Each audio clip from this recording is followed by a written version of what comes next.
impersonation, it often took several turns for enemy players to see the ball of light quickly approaching their home system. At this point, you will notice something: the chat functionality, inside which you will see a stream of colorful messages calling you a number of racial slurs, after which the player will mysteriously disconnect and add you as a friend on Steam. Even after numerous nerfs, the Hisho stand tall. For the Hisho, combat isn't just about winning, it's about honor, which they call Kai because they're a race of weeaboo samurai chickens. The more honorable your actions, the more Kai you generate, the more obedient your empire. And if it ever falls too low, just remember, Aztec blood sacrifices are a great way of gaining popularity. Vaulters are the DLC race designed to completely invalidate the Sophons, because for Vaulters, location is no issue. We've got portals for that. Disconnected system with no clear star lane? Even better. The typical Vaulter player will usually fuck off to the four corners of a galaxy and quietly win a science victory before we can even find them. Also, their mothership, the Argosy, can be used as a two-way portal. I very much enjoy parking outside an enemy system, warping in my obliterator, and cooking them instantaneously. The Riftborn are Tetris blocks from another universe, which is currently overrun with super AIDS. In a last act of desperation, the Riftborn entered our universe. To them, it's a dystopian reality filled with all manner of squirming, wriggling creatures that piss and shit everywhere. From their perspective, they just took a one-way ticket to hell. However, they don't judge. They just want to survive. Unlike us, Riftborn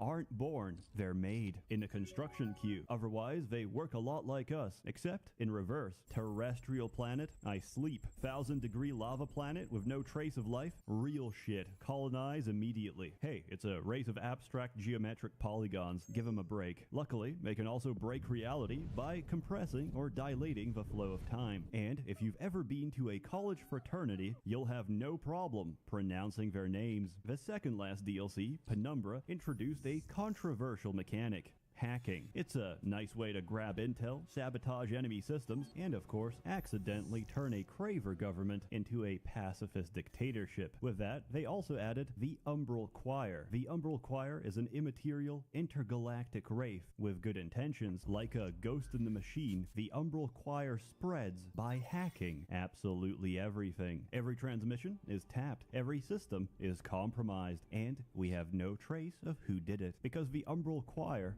doesn't want to be found. How do you fight something you can't see? How do you stop something that's already inside the wire? And if it's already inside the wire, then how do you know it isn't inside you already? Honestly, they're extremely fun to play, especially when your friends mouse over a system and ask why half of their GDP keeps disappearing into the Craver Pension Fund. Finally, it's a good time to talk about the last DLC, Awakening, which adds the Nakalim, a fairly interesting religious faction that I personally enjoyed, but also adds the Academy as a separate AI-controlled faction. Now, let me tell you why that's a problem, because the leader of the Academy, bear with me, I don't know how to pronounce his name, because Isandir takes territory which he doesn't need away from players. He can also enter your territory, destroy your fleets, and siege your planets. But Lord forbid you manage to sink one of Isandir's We moneyed in this tournament 5 hours in. Than any Let's other go. faction. That's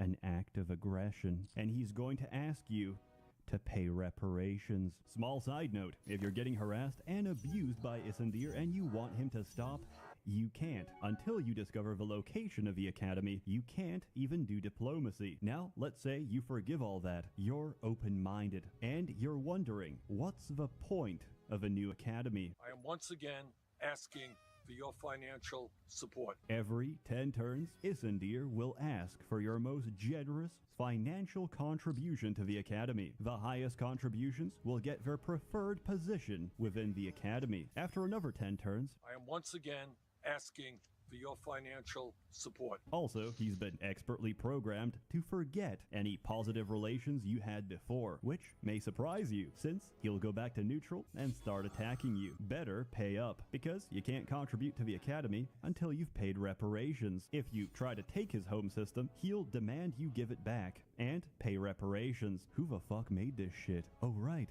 it's not even the same studio. They outsourced this. I'm from Buenos Aires, and I say kill them all! Yeah! All the other DLC up until Penumbra, fantastic. Love it. Awakening is about $13 you can spend to make the game worse. It's such garbage that even if I got it for free, I'd still ask for a refund. We could talk hours about strategy, metagame, and the eternal question we always return to. Is Endless Space 2 balanced? No, it is not. There are many mods to try and fix this, but ultimately, part of what makes this game so interesting is the element of randomness, forcing you to adapt and overcome the circumstances to the best of your ability. There's many players out there who will constantly demand you remake the game, citing that they don't have an optimal 5-planet system adjacent to them and can't possibly compete. If you don't, they disconnect. The equivalent of this is being born on planet Earth to a middle-class family and immediately committing suicide to try and re-roll for better RNG. Because if I can't be born as the son of a wealthy Middle Eastern sheikh, I may as well not be born. Endless Space 2 is a wonderfully designed and beautifully made game with such a level of pace and intrigue that I actually bought a legal copy. I've played it for 2 years and I still keep coming back. It satisfies every tick box I ever wanted for a civilization game in space. It's enjoyable and relaxing both in single player and Hey people, Seth here. Let me tell you a story. Once upon a time, younger me was visiting Latin America. While there, I stumbled upon a bootleg video game store. To put things into perspective, I paid a total of $5 US. In exchange, I got Titan Quest, burnt on a blank CD, Russian Half-Life 2, which I finished without understanding a single word, Russian Serious Sam 2, which was actually just malware, but also I got this little disc containing not Rise of Nations, but the sci-fi fantasy steampunk spin-off Rise of Legends, released 2006 and covered 17 years later, which by personal standards is a quick and timely review. Rise of Legends is a game I hold close to my heart. Come on, give him his I don't ace. actually have a disc anymore, so I torrented a copy. Give him his ace! Installed it, found out it was entirely Fuck! in Russian, which Alright, well, it was a good run. from the I'll be back in a few minutes. Looking the way it is, downloaded an English copy instead, and that told me to insert disc 1. So I copied the executable from the Russian copy to the English copy, and finally, it launched. Moral of the story, graft shit together until it works. Speaking of which, this game runs perfectly on Windows 10, flawlessly, impeccably, and I can literally see the pixels for the pre-rendered cutscenes. Anyway, setting. We're on some planet. Which one? I don't know, because video game bootleggers in Rio typically don't give you a manual. So, I'm kind of just making this up as I go along. An alien ship breaks up in orbit and crash lands onto the planet, and that's all the background you get. Now, 99% of this game is the campaign, which is mainly what I'm going to cover. So let's start by playing the Vinci. Who are the Vinci? In this world, there are no humans. Only Italians. Accordingly, everyone is Italian, everything is industrialized, and tensions are running high. This game is pastapunk, ravioli core, if you will. You play as Giacomo, an inventor from the city-state of Miana, governed by his brother Petruzzo. Together with General Carlini, your army sets out to investigate an alien crash site. Seeing your approach, a rival known as the Doge blasts the mountainside using an alien weapon. Petruzzo throws you to safety, but in doing so, he becomes a pancake. As you watch Petruzzo marinate in his own ragu, you vow to get vengeance on the Doge. The first 2 missions serve as a hands-on tutorial to get acquainted with the core mechanics. You control any number of units, tactics matter, and each of your heroes have unique abilities on preset cooldowns. Winning the game involves conquering a rival's cities, while holding on to your own, which you have to manually expand by building specific districts. You have 2 main resources, timonium and gold. Timonium, similar to cobalt, is extracted from the ground by Congolese miners who do it simply for the love of extracting rare earth metals to fuel the Italian war machine. Gold is obtained by building merchant districts. Each one allows you to make a single caravan, which will automatically trade with a nearest neutral settlement. The longer you trade, the larger your trade deficit, which you can use to forcibly buy out the entire neutral dwelling. This is the peaceful option. You pay gold, the price of which goes down depending on how much you've traded already. ready, and in exchange, we get a functional dwelling and all the troops defending it. This system makes sense, except in the second campaign, where for some reason I could buy out an entire nest of carnivorous salamanders, which goes to show, doesn't matter how evolved you are, you're not immune to the free market. There's also industrial districts, which give you mutually exclusive prototypes, and military districts, which are exactly as they sound. They increase your population cap, allowing you to take shit over using the less peaceful option. This involves breaking shit until you start taking it over. If you're very impatient, or there's a tactical advantage from doing so, you can click the number that appears in the center to forcibly storm the dwelling, taking immediate control. This is incredibly expensive, as you sacrifice an equal number of grunts, but hey, you get to see physics particle effects as everything breaks apart. This shit looked photorealistic when I saw it for the first time. I was thinking, damn, I wonder how crazy video games will be in the future. Little did I know, I had Overwatch 2 paid PvE Season 1 to look forward to. Originally, Giacomo starts on a horse, but in Mission 2, you get a considerable upgrade to your vehicle. Get into Eva, Giacomo, or Carlini. We'll have to fight again. After attempting or succeeding a mission, you get taken to the overland map, and time progresses by 1 turn. Here, you can choose your next move, spend experience on upgrading heroes, army points on buying units, research points to unlock new units, and economy points on districts for occupied territory. The last part is really interesting, because when you attack territories adjacent to your own, reinforcements will pour in from surrounding territories, depending on the number and type of district. Anyway, moving on, we make an assault on Parada, who are being blockaded by the Doja's Sky Crusher, a gigantic surface-to-air battery. This is an issue for the faction, since their main export is a paper-thin aircraft based off a sketch by Da Vinci. We counter his wicked machinations by walking, and win the support of Parada. More importantly, we win the support of Lenora, Parada captain, and the person who's gonna crush Giacomo's head between her thighs in the post-game credits. Maybe. On one condition. Or what? And when you finally have the Doge, make sure he suffers.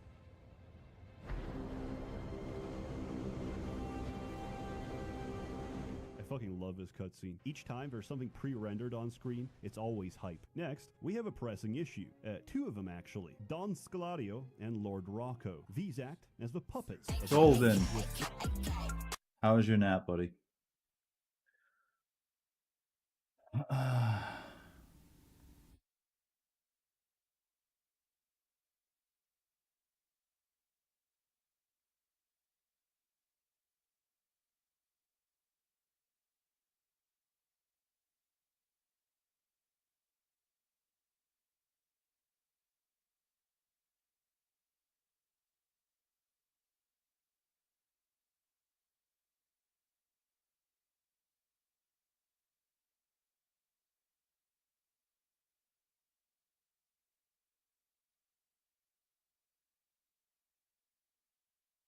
No, I didn't end up going out to get the controller today.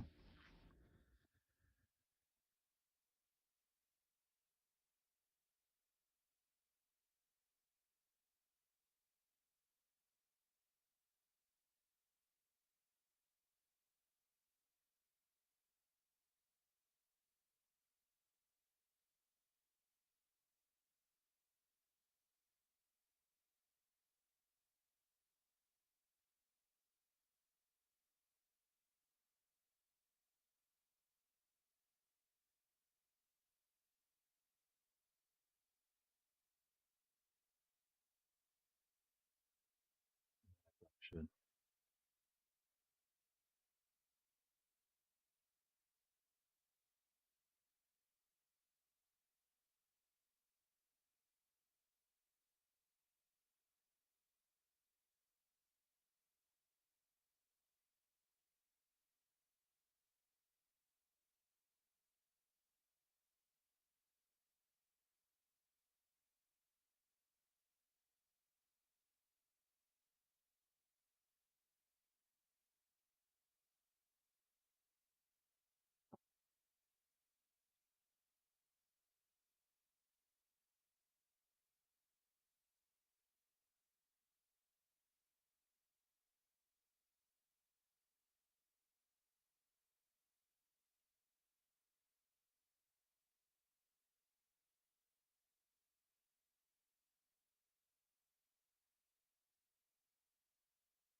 Polka dot girl.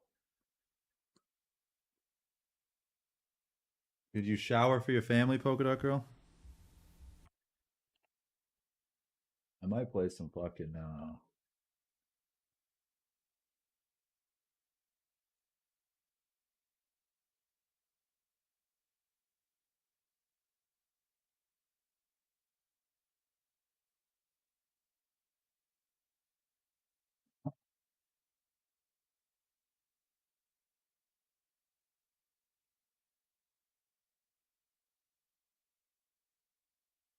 let me try that Baldur's Gate 3.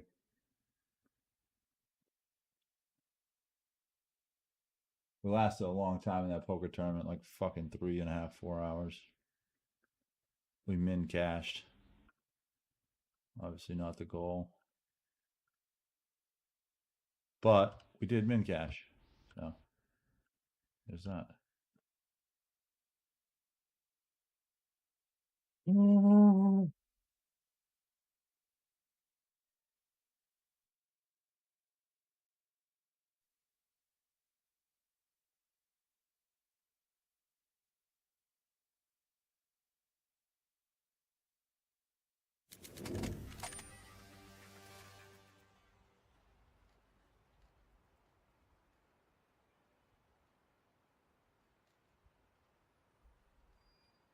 Oh, damn, that's incredibly cheap.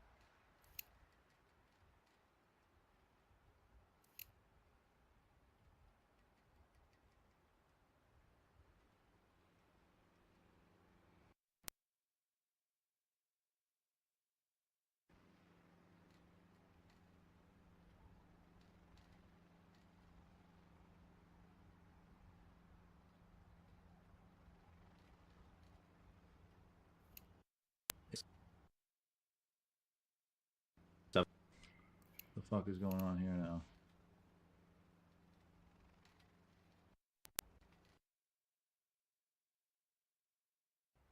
Oh, Jesus, that is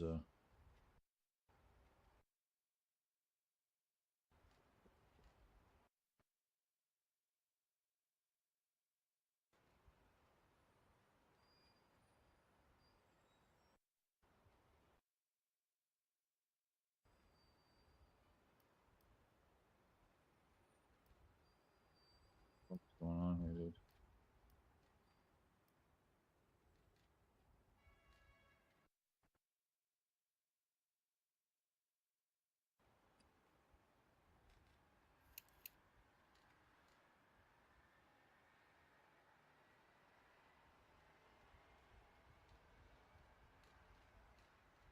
John, what is happening, brother?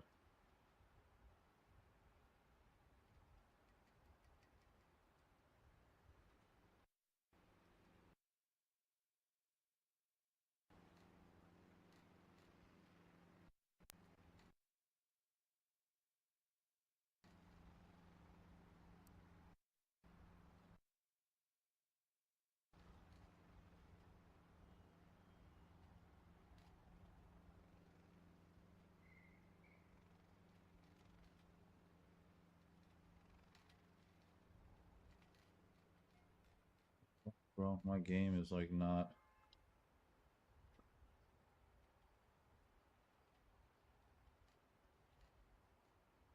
functioning here.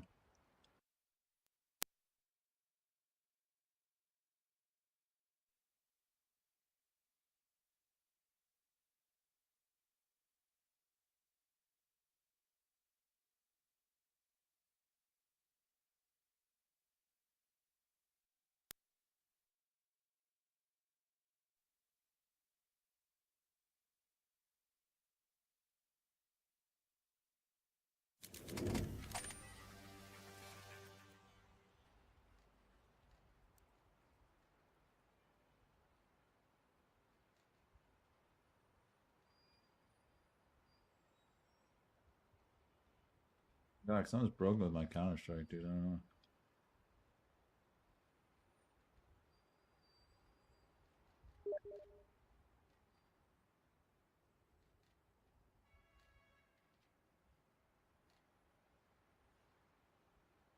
Yeah, Counter Strike's like fucked.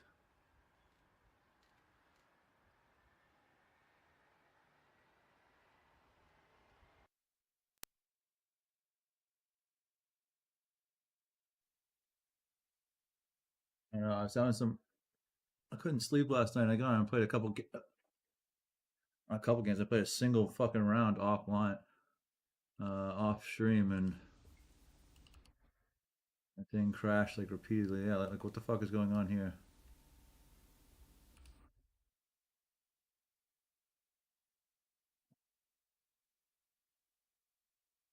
This is.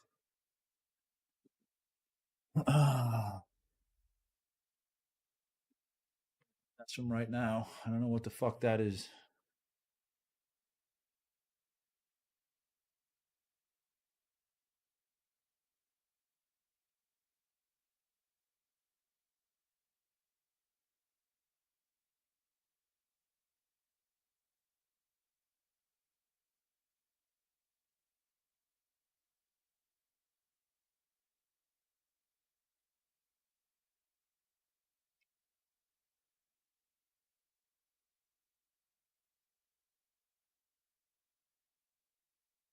I haven't really played anything else. I mean, there was some driver updates that needed to be done. Um, that seemed related to that issue I was getting last night. It was like, I don't know, these things never update. I don't know why. Stop skipping. Update.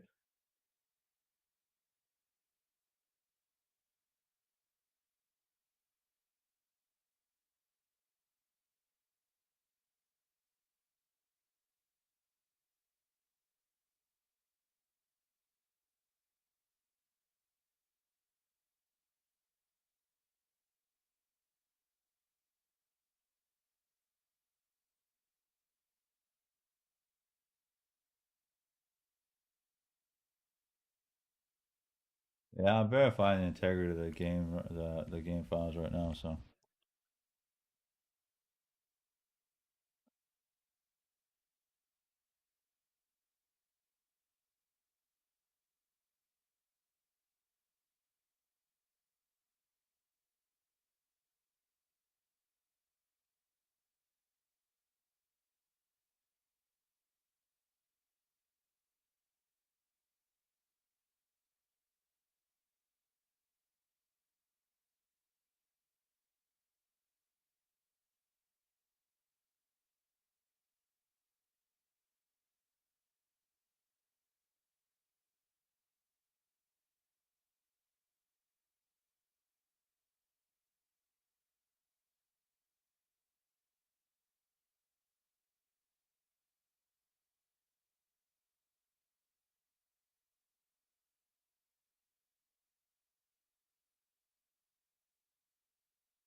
see if we get any fucking errors booting it up this time.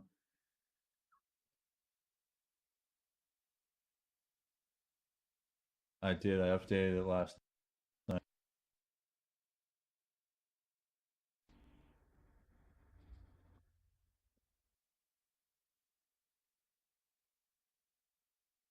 Event viewer.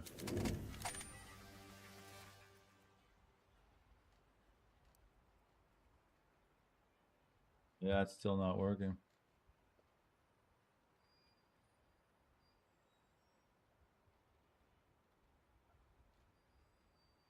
Yeah, just right now, disturbed comms.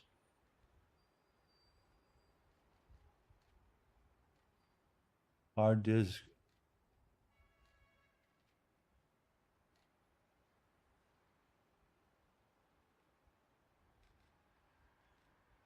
Something's fucked here, dude. I don't know what the fuck it is.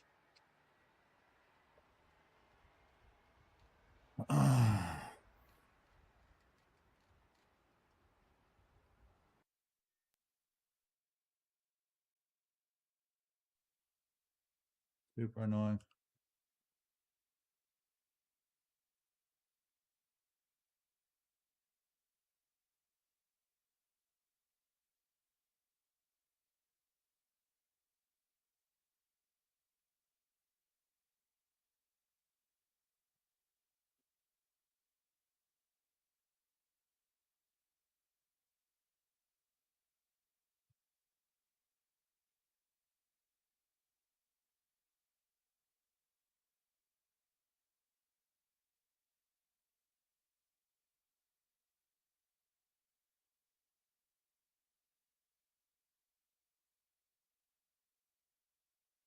I guess this is the one here that's like the error.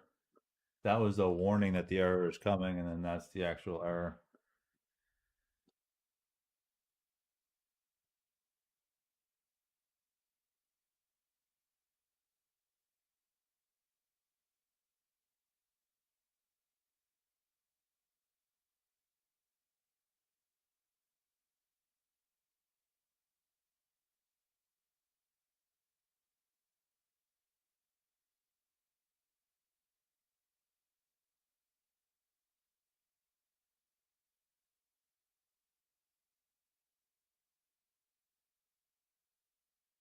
Game bar.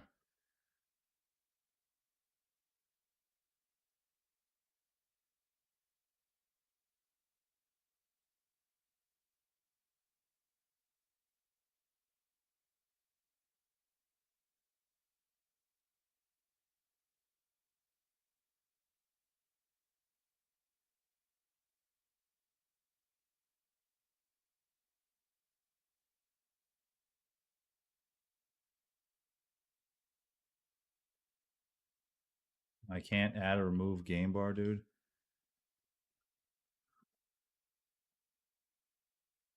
Pair, reset.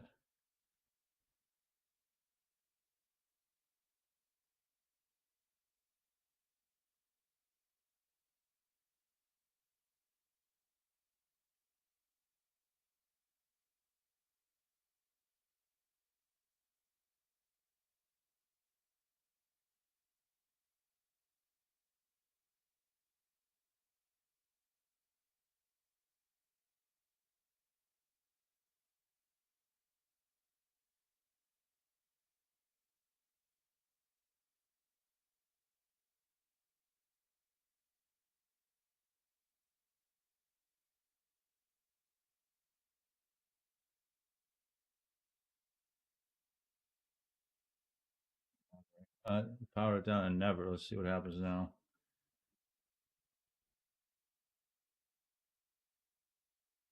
I don't really play any other games. I mean,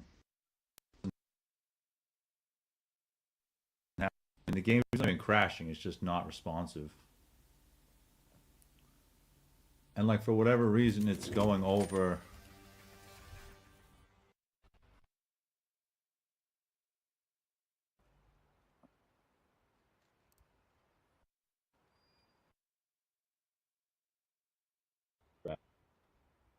Oh, now it's back up. Maybe it's because it's in full screen windowed. There we go. Boom, no problem. We fixed it. Yay. Thanks, Microsoft, you piece of shit.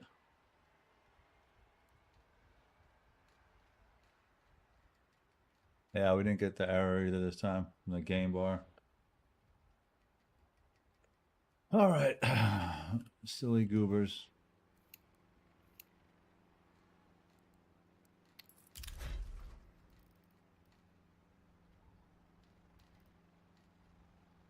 We didn't even check the Grim prices today. I don't understand. If Polkadot allegedly traded this one up, dude, like, how does the system ever detect that it was deleted?